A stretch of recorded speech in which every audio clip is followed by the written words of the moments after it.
Greetings, urban farmers, gardeners, and healthy food visionaries. Farmer Greg here, and welcome to the 572nd episode of the Urban Farm Podcast, where every day we work together to educate and inspire you to become part of your food revolution.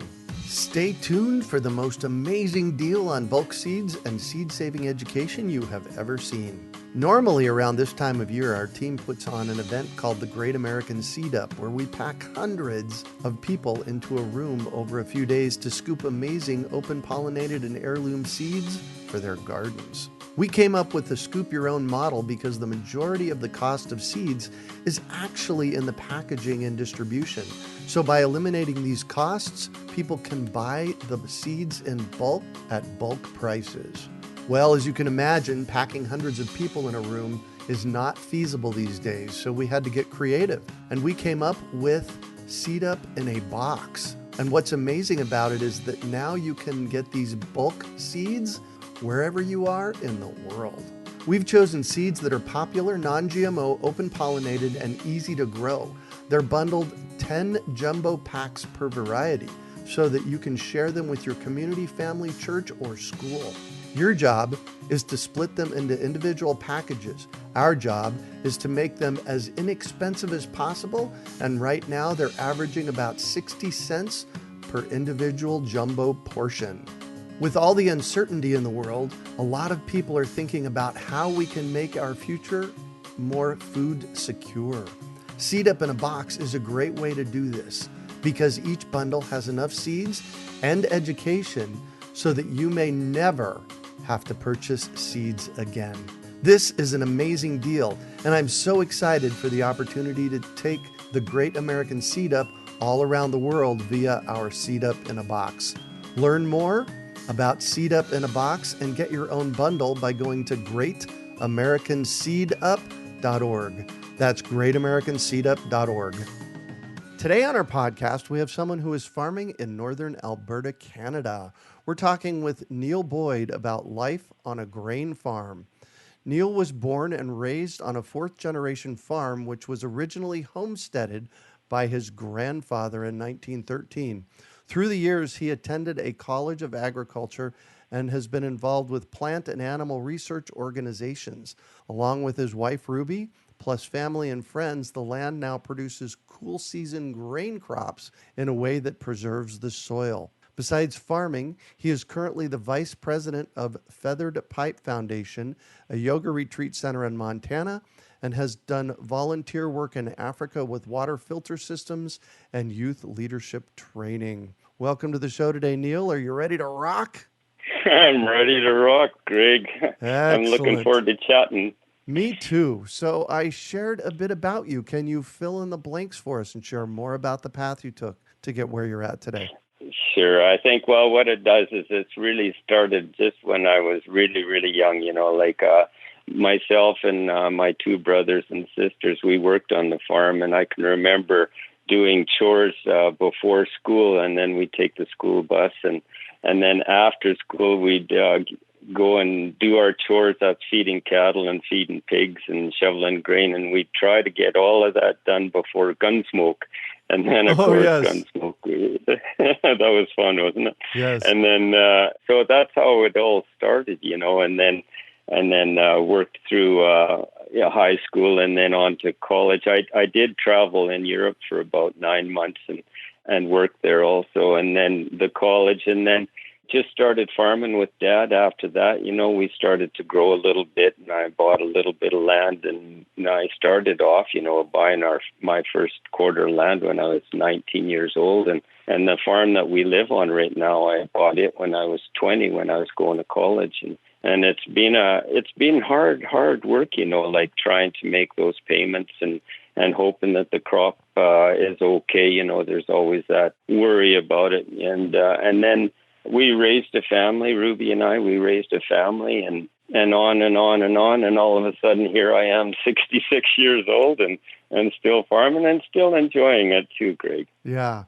Wow. You bought your farm from your grandfather then, right? You know what it was is a farm came up for sale that was in our neighborhood. And first of all, the farm family asked if we wanted to rent it, and we said okay. And then they came back to us, within a month or two and said, would you like to buy it?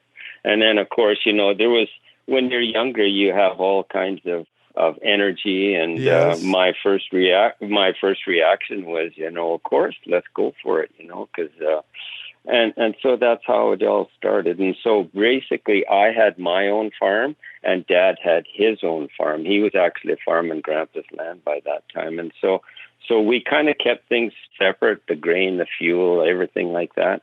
And that's how I first started out farming. Wow, that was 46 years ago. It sounds like a long time ago, doesn't it? It Boy, does. do things go fast. Yeah, they do. You'd That is think for sure. You'd think I'd know a lot by now. Or maybe a lot of what not to do, right? That's what they say about experiences. They figure that you figure out what not to do, and then take it from there for sure. Right. So if I were to drive up the driveway to your farm, what would it look like? Well, what you do is you would come along the country road that probably comes either direction from Fairview or from the west, and you'll get to some trees. You'll get trees alongside of the road. And there's trees east and west. And I've asked the MD to leave those, and it's basically for protection from winds, and that keeps the birds in and that kind of stuff. And it's almost just a tiny bit of privacy. So, and then you turn into our yard, and our yard actually has trees on both sides of that. Other than that, it's actually quite simple. There's no flags, there's no things, it's just a simple farm with some bins and a house, and that's it, yeah. And what are you raising? Well, right now, I'll tell you what, we used to raise cattle, and that used to be probably our biggest enterprise, was mother cows with their calves, and then I would go to auction marts and then buy calves and bring them home and feed them and then grass them and then sell them, usually as heavy feeders. Right now we aren't feeding any cattle. We are raising grain. And so we'll rotate our land with different cool season grain crops. Now, those are, for instance, wheat and canola and barley, oats, peas. Grass seed is another big one that is growing up here, but those are the plants. Like, we can't grow corn, we can't grow soybeans, we can't grow millet, things like that. It's just too far north. So we have to be careful what we plant. But those ones grow well up here. Yeah, I just looked up on the internet, Fairview, Alberta, and you are pretty far north, aren't you? Well, there's a microclimate up here, Greg. If you follow the Peace River, that's our main river system up here, you'll get fairly good arable land on both sides of the river, a little bit farther out in some places, but you get farther out of that and you get into frosty areas that you can't actually grow grain. You can have maybe cattle and so on, but that's it. But we're right in line with mile 0 on the Alaska Highway, which is Dawson Creek. So it's a little out of the way. It's only 2,000 people, and we're probably, we're an hour and a half away from a small city, and we're about 6 hours away from a big city. Wow. One of the things that happens up north is that everything costs money to transport. So our grain has to be transported out, and then anything for the farm has to be transported up. And so those are things that, are all factored into our net profit. And for that reason, probably the land up here is worth a little bit less, or quite a bit less than it is, in central Alberta and so on. Given as far north as you are, how long is your growing season? In general, we can think about seeding on the 1st of May and probably harvesting the 10th of September. Now, those are just dates, sometimes, like this year we didn't get seeding until, I forget, maybe the middle of May, and there's an odd time we'll be able to start seeding the 20th of April. But that is a good question, Gray, because, that's the pressure that is on us up here, is that we have to get the grain in a quick manner so that it can get started and growing, so that it can beat the frost. And we have frosts in August. Wow. And so when you do get a frost, that will downgrade your crops. And not only that, but affect their germination also for seed. So, like we're probably over equipment, in other words, so that we can get it done faster. In other words, a little bigger seed drill than normal, a little bigger combine than normal, so that you can do the job quickly. Because, last year we didn't get our crop off soon enough for the snow. And so some of our crop was left under the snow all winter, and we combined it in the spring. And so those are the kind of factors that seasons can give us up here. Wow. And how much land do you have that you're growing grain on? We have 2,700 acres that we normally farm. Just in this past year, we've pared down a little bit so that we can make the job a little bit easier. But that's what we have been farming. And what are you growing right now? Right now, we are only growing 2 crops, which is wheat and canola.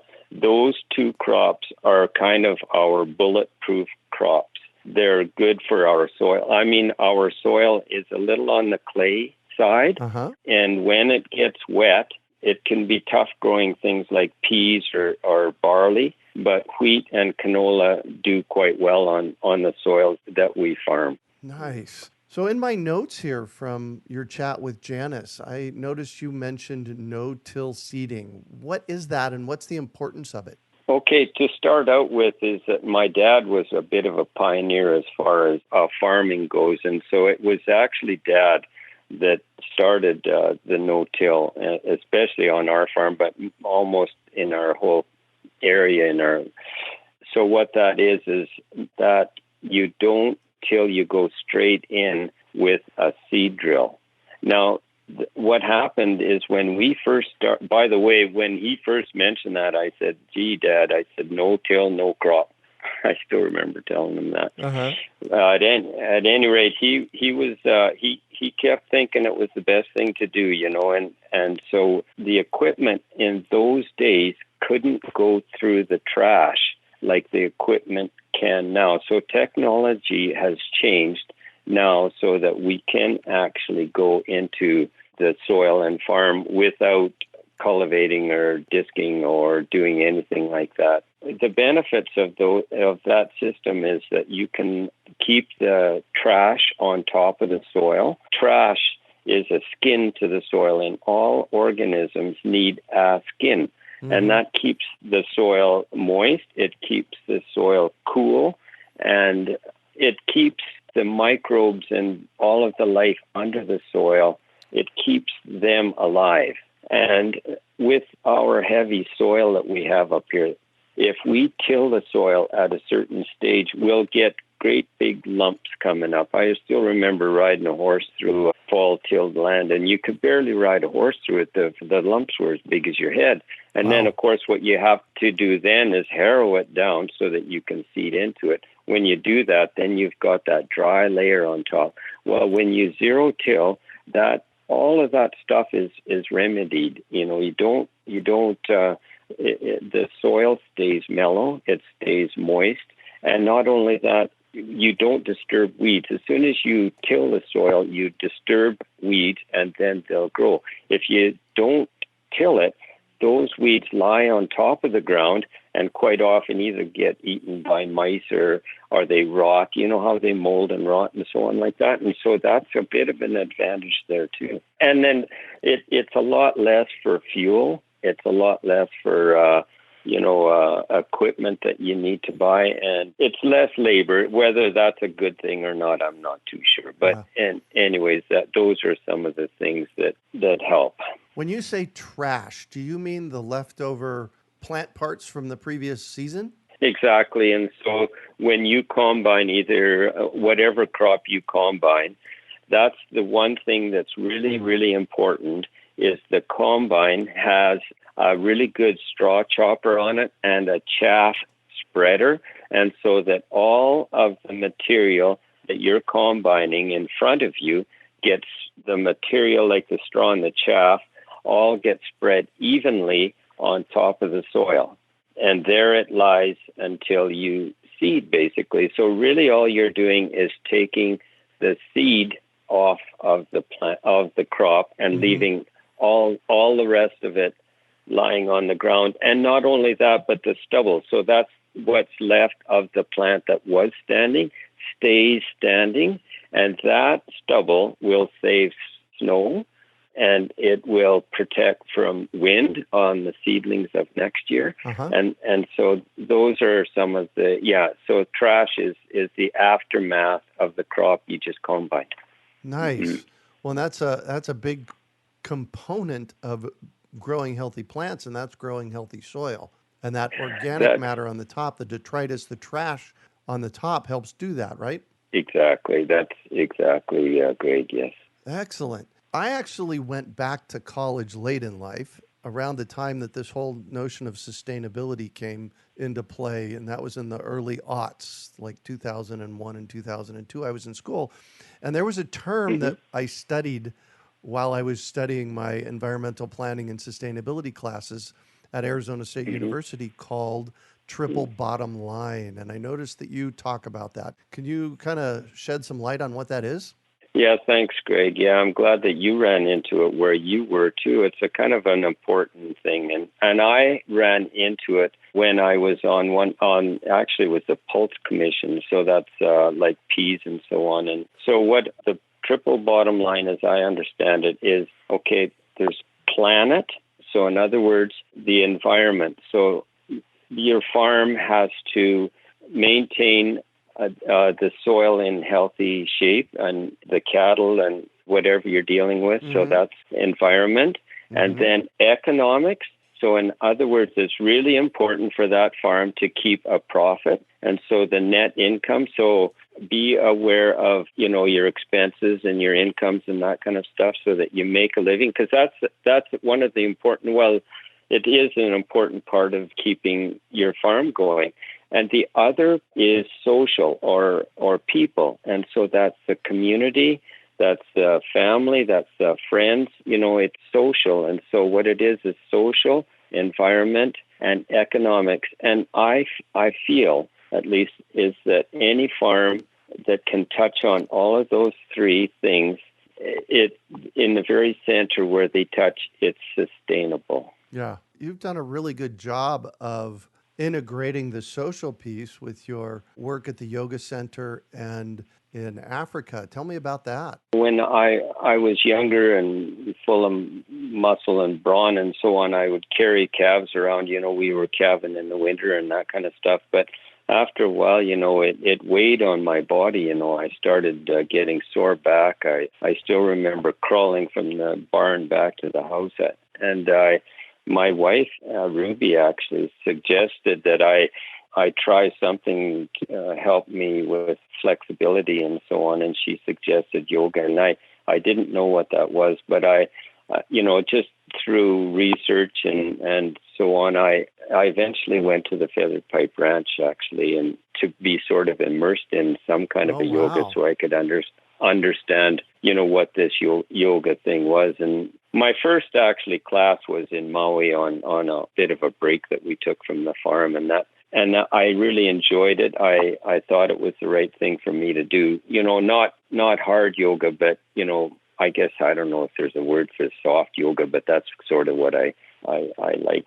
And so that's how I got involved with the Feathered Pipe as far as the yoga. As we age, we have to go to that soft or that easy yoga. I'm almost 60 myself, and I'm a hard worker. I'm out in the yard working. I do a lot of physical labor, and I've noticed over the years that it's taking a toll on my body. And Heidi, my partner, my sweetheart, is a yoga teacher. And so since the whole COVID thing went down, she's actually been doing yoga classes from our guest room here and streaming them live. So I've actually started doing yoga classes virtually with her, and it has made one heck of a difference in my hip. I have a lot of hip pain, and when I'm doing yoga, I don't have hip pain. I have that myself.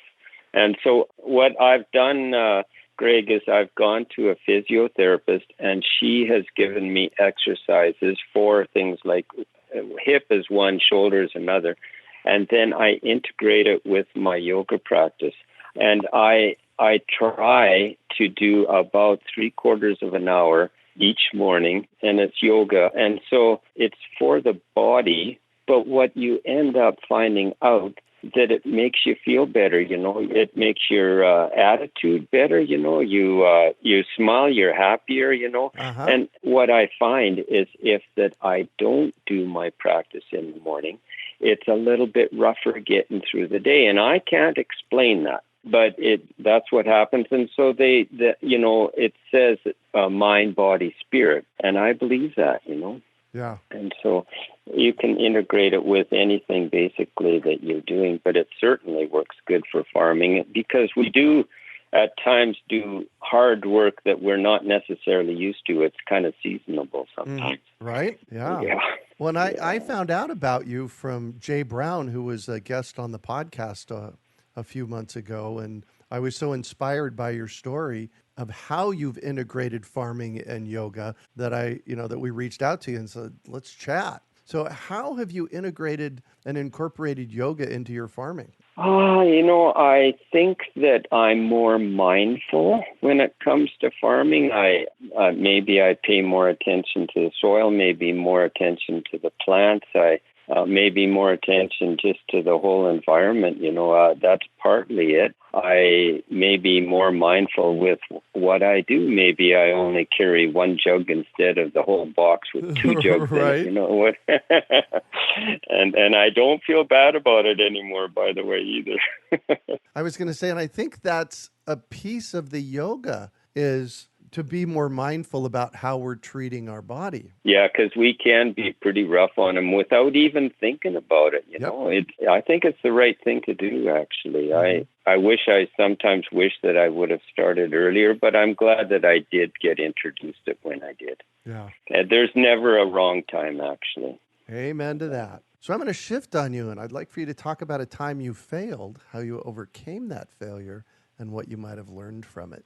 Well, thank you for asking about that, Greg, because we've all gone through failures, and you as a farmer, you know this too, but there's quite often some kind of crop failure or trouble with the cattle, almost every year, and what I can say about that is to deal with failures, in that respect, is to look at the cause instead of just instead of the symptoms, and so in other words, instead of just throwing more money at things, maybe kind of think about why it's happening. For instance, maybe with the cattle, maybe you put them in too small a pen and they got sick, instead of treating them, maybe make the pen bigger, things like that. And so I really believe in that cause and, to be looking at the cause. So that's what I think about failures, and failures, of course, is just a way of life, isn't it? Well, yeah, in farming and gardening and life, that's where we get to learn our most valuable lessons, I think. Yeah, that's for sure. Yeah, it's tough, I'll tell you that it's tough, but we get over it and carry on, that's the way it is. Yeah. And what do you consider your biggest success? Yeah, well, that one makes me smile, Greg, honest. It's maybe not so much business, but it could be called personal. I think my family, it's the lovely lady that I married in 1981. And I still think that without Ruby, I'd probably be in a burlap sack carrying a hammer, and she is a wonderful mother. And together as a family, we've looked after the farm and we still do. I like that. Nice. And what about the success of your farm as well? Well, I think maybe I try to be open to new ideas. I think that maybe the zero-till thing has really helped our farm. I think listening to people who, talk about the health of the land and then going from there, I don't know if those are successes, but those are what has helped us stay in business, I think, and the health of our land is better than it was when I first started, and I think maybe that might be a success. Oh, I would say so. Yeah. And what drives you? Well, I have to say that probably one of the biggest things is I still have to make a living, and so that drives me to get up in the morning and keep at it, and stay focused on markets and different aspects of the farm, keep them current and keep them tidy and that kind of stuff. And another thing is that I really do like nature. I like growing crops. That makes me get up, or helps me get up in the morning and carry through the day, and then at the end of the day feel pretty good about what you've done.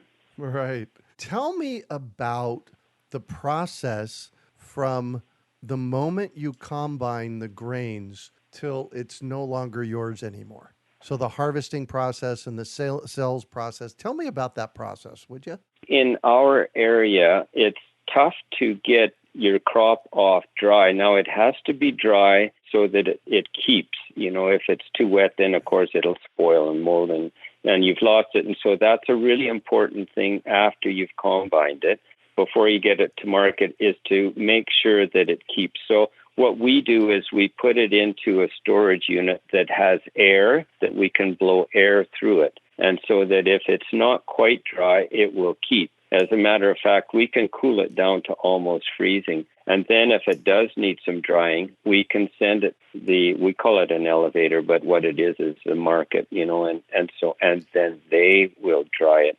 Now, you have to also market this grain also. And so depending on what grade you have, you take your grain to the market and they'll grade it for you. And then from there on, as you try to sell it for as good a money as you can. And that's through things like contracts and so on. Most grain now is contracted. And so if you have a bushel of wheat, you go to your market person and you say, I've got this bushel of wheat. Which month is the best time to sell it? And then you make a contract for X amount of bushels, and then you get it delivered to the market. And then, of course, they pay you. And that's basically it. From the field to the sale part. And what timeline? So we already know that your growing season is beginning of May to the beginning of September-ish. Once you combine that in September, how long do you have it in your possession until it's sold? Well, that's another good question. What I try to do is contract some of the grain in, we'll just say November. And that way I'll know that it is combined and it is ready to market. And then if I do have some grain that maybe is a little bit iffy as far as storage for a long time, I'm able to market that grain first so that it doesn't spoil on the farm. And the rest of it then, depending on your cash flow, you can wait until, a certain month out. And so that's normally what you end up doing for a lot of the winter, is just marketing your product. Oh, interesting. For years I've told people that being a farmer is only 50% growing. The other 50% is picking it, packing it, marketing it. And so it sounds to me like you spend half your year growing and half your year marketing it. Yeah, it does slow down in the wintertime because everything is all froze up. I mean, we're covered with snow and the ground is totally frozen. And so there's not a lot of, if you do have a shop that you can work inside, you can probably do some projects. Now, we don't do that. And so, it's a bit of an easier time in the winter. I can't say that it isn't. So we end up maybe plowing snow to keep the snow away from the bin so that when we do have to get grain hauled, we can get that done. We hire all of our grain hauled. We don't actually truck it ourselves, but it's important that the machines start, in this cold weather. That's a bit of a process, like when it's 40 below and they call you and say that you can deliver grain. Well, oh man, how are you supposed to start your motors and so on? But yeah, and sometimes they'll wait until it warms up to 25 below and then it's not so bad. 25 below is not so bad. Oh my gosh. Not so bad. I've been in Phoenix for 52 years and, Phoenix is low desert, so it gets really hot here. So for me, 40 degrees is cold. Well, my father and mother actually, spent their winters in Yuma, which isn't too far away. That is correct. And one of the reasons is just the warmer climate. And then Dad told me that if you have any problems with things like arthritis, that desert or that dry air is good. He says, I can button my shirt up better when I go down there. Oh, there you go. Yeah. There you go. Well, thank you for that. So if you could recommend one book for our listeners, what would it be and why? I have a book. I do like to read, and there's lots of books I probably could recommend, but this book here is a coffee table book. So it's a book that can be used every day. You know, you just turn one page and you get a new picture, and it's some kind of a picture of nature. You know, maybe it's water, maybe it's trees. And then there is a page beside it that is words on it, you know, like it's a paragraph or two or three about, you know, maybe even a little bit philosophical. But the name of the book, it's called All the Marvelous Earth, and it's by J. Krishnamurti. Nice. I think we have something like that. I don't know if it's the exact same thing sitting on our coffee table in the other room. You know, it's nice. You know, I don't turn the page every day, but and so it's a kind of a book that other people, if they want to, can flip through it. I like it, yeah. And what one final piece of advice do you have for our listeners? Well, it's a funny thing, but what I've thought of is don't sit around too much. Get up and go for a walk. In nature, if you can, but just walk in general. And if you get a chance to get your hands in some soil, that's a nice thing too. And then as you're walking, you know, pay attention to the smells and the sound and because, you know, if we sit too much, and this has actually happened to me, then you start to stiffen up just a little bit. And so that's an advice for myself, and maybe it might help other people too. Perfect. Well, thank you so much for joining us on the show today, Neil. It's been a pleasure talking to you, Greg. I truly enjoy talking farming, and it's nice to be able to talk to another farmer. Thank you for that. So Neil doesn't have a website, and if you have any questions for him, you can send an email to him through podcast@urbanfarm.org. You can also find show notes from today's podcast at urbanfarm.org/Neil. We hope you enjoyed today's episode of the Urban Farm Podcast. Remember to listen for tips, advice, and resources to help you on your journey with urban farming. You can find us on the web at urbanfarm.org or send us an email to podcast@urbanfarm.org. In the words of Vincent van Gogh, great things are done by a series of small things brought together. Be encouraged that with each lesson learned and skill developed, you are one step closer in the direction of your dreams.